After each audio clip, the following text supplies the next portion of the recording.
Catanduanes, Masbate at Sorsogon na ngayon po ay nasa ilalim ng Signal number 3. Magandang umaga po, Sir Gremil.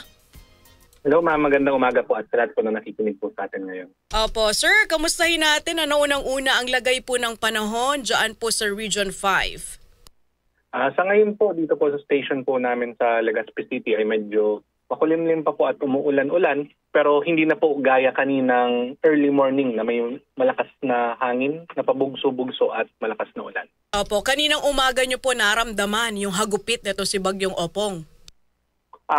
Yes po ma'am, pero mas grabe po yung naramdaman doon po sa part po ng Masbate since sa kanila po directly dumaan yung ating bagyong si Opong.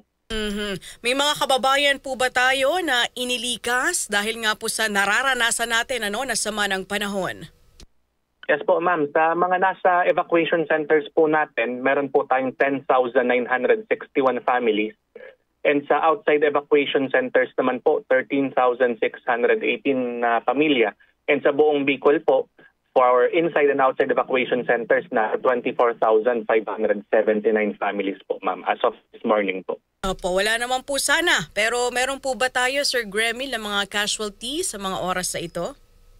Sa ngayon ma'am, wala naman po ma'am reported na casualties. Hopefully ay talagang wala po tayong ma-report po. Opo, yung mga kalsada at tulay po natin sa mga oras na ito, kamusta po ba? Nadaraanan pa po ba ng mga sasakyan, Sir Gremil?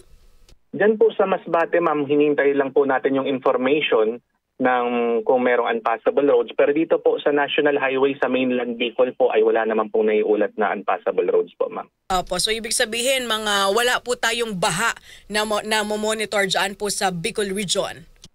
Sa ngayon po ma'am, wala pong reported po sa amin. Si mga LGUs po kasi ay ongoing pa po ma'am yung assessment nila kasi kakadaan lang po talaga nitong ni Bagyo sa amin. Opo, nung dumaan po ito si Bagyong Gremil, kamusta po ang sitwasyon? Nawalan po ba ng kuryente? Malakas po ba ang hangin, Sir Gremil?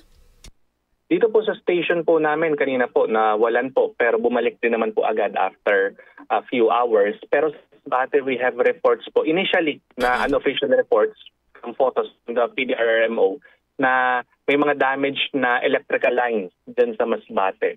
So hinihintay lang po namin yung kung ilang munisipyo po ang walang kuryente po dyan sa Masbate. Oo, kasi ang Masbate yung dyan po naglandfall. Ito nga pong si Bagyong Opong, tama po ano? Yes po ma'am. Opo, how about yung mga linya ng telekomunikasyon? Meron po ba tayong mga napaulat na nawalan po ng signal, nabuwal yung mga poste po ng linya ng telekomunikasyon? May information po na may ilang parts po sa Masbate na affected po yung internet nila and at the same time yung telecommunication lines. Pero ang maganda naman po ay may mga Starlink po courtesy of the provincial government yung lahat ng munisipyo. Kaya meron po kaming communication sa kanila. Opo, kamusta po yung status ng ating mga airport, ng ating mga pantalan dyan po sa Region 5? Sa airport po ma'am sa Naga, Bicol International Airport po sa Daraga and sa Masbate and Catanduanes, may reported po sa ating suspension of flights. And sa mga seaports naman po natin, sa ngayon wala pa pong biyahe. Kaya meron po tayong 2,493 passengers and more than 1,000 rolling cargos na stranded sa iba't ibang seaports dito po sa Kabikulan. Meron na rin po ba tayong mga impormasyon, Sir Gremil, sa mga nasira o mga nawasak na mga kabahayan? Sa ngayon ma'am, ongoing pa po yung assessment ng ating mga local DRM officers since nasa early recovery phase pa po tayo.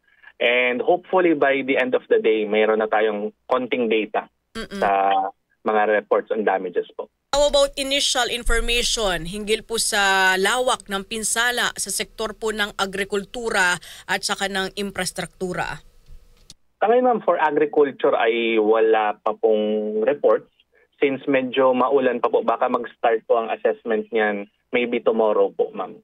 Sa pagdating naman sir sa pasok, wala pong pasok sa ating mga estudyante at mga government workers?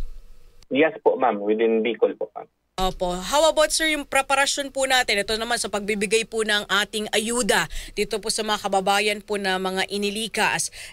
Meron po ba tayong mga na-report na mga isolated area, yung mga hindi po mapasok, ma-penetrate ng ating mga rescue vehicles?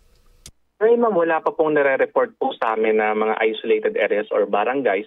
And ang DSWD Field Office 5 naman po ay naka-ready to augment our local government units kung may magkulang po sa kanilang food and non-food items.